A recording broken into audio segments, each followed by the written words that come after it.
నమస్తే, welcome to speed news.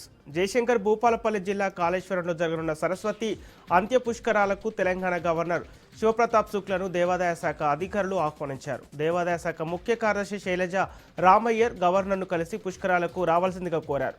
Saraswati అంత్య పుష్కరాలు మే 21 నుండి జూన్ 1 వరకు జరగనున్నాయి. కాళేశ్వరంలోని త్రివేణి సంగమం వద్ద ఈ పుష్కరాలను నిర్వహిస్తారు. గోదావరి పుష్కరాలకు భారీ ఏర్పాట్లు చేస్తుంది. పుష్కరాలపై గవర్నర్కు పవర్ పాయింట్ ప్రజెంటేషన్ ఇవ్వనుంది.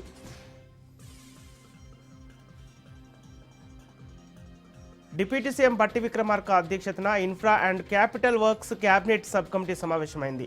సచివాలయంలోని జరిగిన ఈ సమావేశంలో కీలక నిర్ణయాలు తీసుకుంది. తెలంగాణలో అప్రోచ్ రోడ్ల నిర్మాణానికి ఆమోదం తెలిపింది. బ్రిడ్జిలు ఉన్న అప్రోచ్ రోడ్లు లేక నిరుపయోగంగా ఉన్న వాటిపై క్యాబినెట్ దృష్టికి పెట్టింది. పెండింగ్లో ఉన్న అప్రోచ్ రోడ్ల పనులను వెంటనే ప్రారంభించాలని డిప్యూటీ సీఎం ఆదేశాలు జారీ చేశారు. జూన్ 8వ తేదీలోపు పనులు పూర్తి చేయాలని మంత్రి కోమటిరెడ్డి వెంకటరెడ్డి దిశానిర్దేశం చేశారు. ప్రతి వారం పనుల పురోగతిపై ప్రత్యేక సమీక్షా సమావేశం నిర్వహిస్తామని అన్నారు. టెండర్లు, పనుల నాణ్యతపై కఠిన పర్యవేక్షణ ఉంటుందని మంత్రి కోమటిరెడ్డి వెంకటరెడ్డి స్పష్టం చేశారు. కొండాపూర్ ఏరియా ఆసుపత్రిలో విజిలెన్స్ అధికారులు దాడులు చేశారు. 10 మంది సభ్యులతో కూడిన విజిలెన్స్ బృందం వైద్యుల విధులు, బయోమెట్రిక్ యంత్రాలు, అటెండెన్స్ రిజిస్టర్లను పరిశీలించారు. కొందరు వైద్యులు ప్రైవేట్ ప్రాక్టీస్ కోసం ప్రభుత్వాన్ని విధులకు డుమ్మా కొడుతున్నట్లు వచ్చిన ఆరోపణలపై ఆరా తీశారు. ఆసుపత్రిలో ఉచితంగా జరగాల్సిన ల్యాబ్ పరీక్షల ప్రక్రియపై రికార్డులు తనిఖీ చేశారు. ఆసుపత్రి వార్డులలో పారిశుద్ధ్య లోపాలు గుర్తించి కీలక రికార్డులను, రిజిస్టర్లను అధికారులను స్వాధీనం చేసుకున్నారు. చికిత్స పొందుతున్న రోగులతో నేరుగా మాట్లాడి వైద్య సేవలను అడిగి తెలుసుకున్నారు.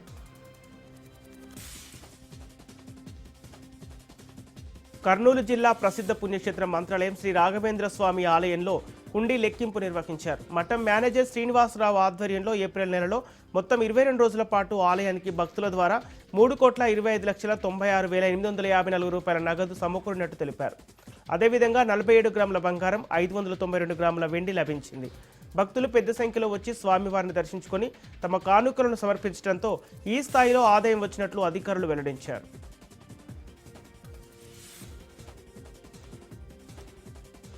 మహబూబాబాద్ జిల్లా కొత్తగూడ, గంగారం మండలాల్లో గాలి దుమారం బీభత్సం సృష్టించింది. గంగారం మండలంలో పలుచోట్ల కురిసిన రాళ్ల వర్షానికి 2 మండలాల్లో కరెంటు సరఫరా నిలిచిపోయింది. కొనుగోలు కేంద్రాల వద్ద పలుచోట్ల మొక్కజొన్న ధాన్యం రాసులు తడిచిపోవడంతో రైతులు ఆందోళన చెందారు. కనీస సదుపాయాలు లేకపోవడంతో అకాల వర్షాలకు రైతులు ఆరుగాలం కష్టపడి పండించిన మొక్కజొన్న తడిసిపోతుందని రైతులు వాపోతున్నారు. జరిగిన నష్టాన్ని అంచనా వేసి ప్రభుత్వం తమను ఆదుకోవాలని రైతులు కోరుతున్నారు. శంషాబాద్ విమానాశ్రయం సమీపంలోని వాహనాల ఎక్సైజ్ శాఖ అధికారులు తనిఖీలు చేపట్టారు. ఢిల్లీ, గోవా ప్రాంతాల నుంచి మద్యం విమానాల్లో వస్తుందనే పక్కా సమాచారంతో రైడ్ చేశారు. ఈ తనిఖీల్లో నాన్ డ్యూటీ పెయిడ్ లిక్కర్ 108 మద్యం బాటిళ్లను స్వాధీనం చేసుకున్నారు. పట్టుకున్న మద్యం బాటిల ధర సుమారు 2 లక్షలకు పైగా ఉంటుందని అంచనా వేశారు. మద్యం బాటిళ్లను శంషాబాద్ ఎక్సైజ్ స్టేషన్లో అప్పగించారు.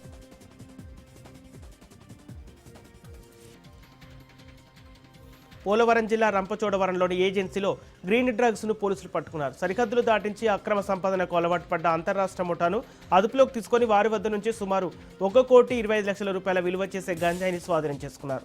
వీరిలో 5గురిని అరెస్ట్ చేయగా పరారీలో ఉన్న మిగిలిన 5 నిందితుల కోసం పోలీసులు గాలింపు చర్యలు చేపట్టారు. గంజాయిని అక్రమంగా రవాణా చేసే వారిని వదిలే ప్రసక్తి లేదని డీఎస్పీ అష్రఫ్ హెచ్చరించారు. సరిహద్దు గ్రామాల్లో నిఘా మరింత పటిష్టం చేశామని, చెక్పోస్టుల వద్ద అణువణువు గాలిస్తున్నామని స్పష్టం చేశారు.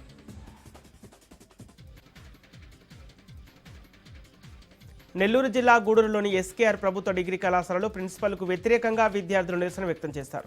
ప్రిన్సిపల్ సింహాద్రి ఫీజులు చెల్లించాలని వేధిస్తున్నారని విద్యార్థులు ఆరోపిస్తున్నారు. విద్యార్థులకు ప్రభుత్వం నుండి వచ్చే స్కాలర్షిప్తో సంబంధం లేకుండా ఫీజులు చెల్లించాలని ఒత్తిడి చేస్తున్నారని వాపోయారు. ఫైనల్ ఇయర్ విద్యార్థులను ఉద్దేశపూర్వకంగా ఇంటర్నల్, ఎక్స్టర్నల్ పరీక్షల్లో వేధిస్తున్నట్లు తెలిపారు.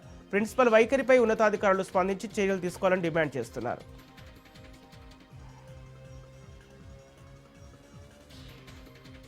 ఎన్టీఆర్ జిల్లా నందిగామ మున్సిపల్ ఆఫీసులో ఏసీబీ అధికారులు సోదాలు నిర్వహించారు. గతంలో జరిగిన గ్రావెల్ అక్రమ రవాణా, నిధుల దుర్వినియోగంపై ఆరా తీసి 2 మున్సిపల్ అధికారులు, 2 కౌన్సిలర్లు సహా 8 మంది సిబ్బందిని అధికారులు ప్రశ్నించారు.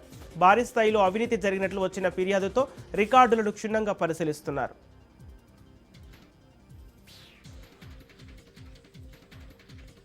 కృష్ణా జిల్లా మచిలీపట్నం పసిపిల్లలను కిడ్నాప్ చేసిన పోలీసులు గుట్టురట్టు చేశారు. ఈ కేసులో లోతైన విచారణ చేస్తున్న పోలీసులు ఒక్కొక్కరిని అరెస్ట్ చేస్తున్నారు.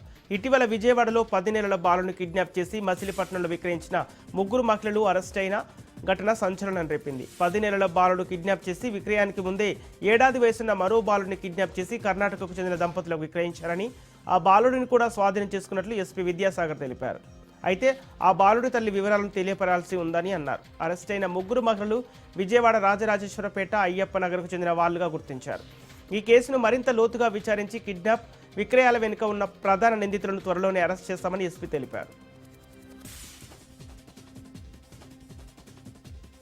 డిప్యూటీ సీఎం పవన్ కళ్యాణ్ త్వరగా కోలుకోవాలని మచిలీపట్నంలో డీసీఎంఎస్ చైర్మన్ బండి రామకృష్ణ ఆధ్వర్యంలో జనసేన నాయకులు సర్వమత ప్రార్థనలు నిర్వహించారు. పట్టణంలోని ఆర్సీఎం చర్చి, సుకర్లాబాద్ మసీదు మరియు జగన్నాథ స్వామి దేవాలయంలో తమ అధినాయకుడు త్వరగా కోలుకోవాలని ప్రార్థనలు చేశారు. శస్త్రచికిత్స చేయించుకున్న పవన్ కళ్యాణ్ త్వరగా కోలుకొని ప్రజాసేవలో పునరంకితం కావాలని బండి రామకృష్ణ ఆకాంక్షించారు.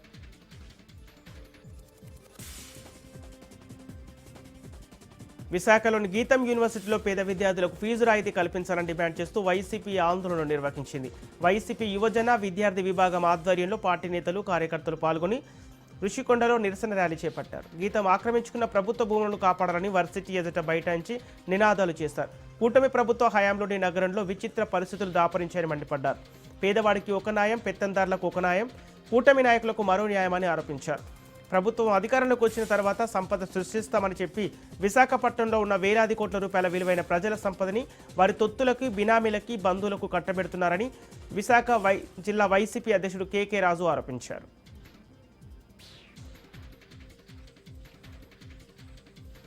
ఖమ్మం జిల్లా సత్తుపల్లి మండలం యాతాలకుంట గ్రామంలో మంత్రి తుమ్మల నాగేశ్వరరావు పర్యటించారు. సీతారామ ప్రాజెక్టు పనులను పరిశీలించిన అనంతరం కాలువ పనుల సమీక్ష సమావేశంలో పాల్గొని ఇంజనీరింగ్ అధికారుల పనితీరుపై అసహనం వ్యక్తం చేశారు.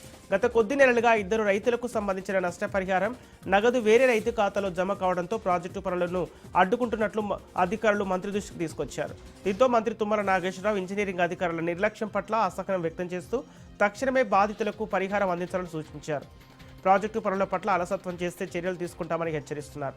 మరో 15 రోజుల్లో సీతారామ ప్రాజెక్టు పనులు పూర్తి చేసి సత్తుపల్లికి సాగునీరు అందించాలని మంత్రి తుమ్మల నాగేశ్వరరావు అన్నారు.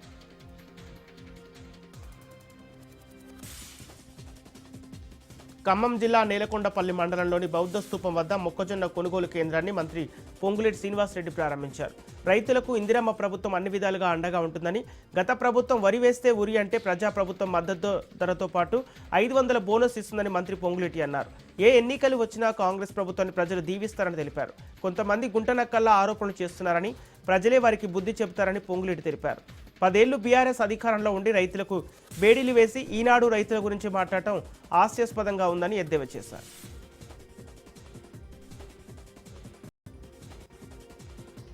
నాదెండ్ల భాస్కర్రావు పార్థివ దేహానికి తెలంగాణ శాసన మండలి చైర్మన్ గుత్తా సుఖేందర్ రెడ్డి నివాళులర్పించారు. భాస్కర్రావు మృతికి గుత్తా సుఖేందర్ రెడ్డి తీవ్ర దిగ్భ్రాంతి వ్యక్తం చేశారు. ఉమ్మడి రాష్ట్ర రాజకీయాల్లో తాను పోషించిన క్రియాశీలక పాత్రను, అనుభవాన్ని గుర్తు చేసుకున్నారు. నాదెండ్ల భాస్కర్రావు కుటుంబ సభ్యులకు గుత్తా సుఖేందర్ రెడ్డి ప్రగాఢ సానుభూతిని తెలియజేశారు. నాదెండ్ల మనోహర్ తండ్రి భాస్కర్రావు మృతి రాజకీయ వర్గాల్లో విషాదం నింపిందని శాసన మండలి చైర్మన్ అన్నారు.